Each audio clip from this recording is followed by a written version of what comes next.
Sabi niya, ang Marcos administration daw, hindi man maputi, pero papunta na raw doon. Baka gumagamit ng glutathione.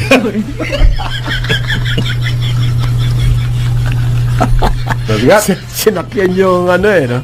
Sinakyan yung metaphor Hindi man ganun kaputi daw, pero papunta na rin daw ang kasalukuyang administrasyon.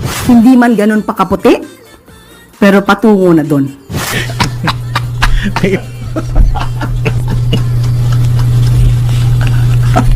Nagalit si President Claire. Ang darkness daw po during the Duterte administration.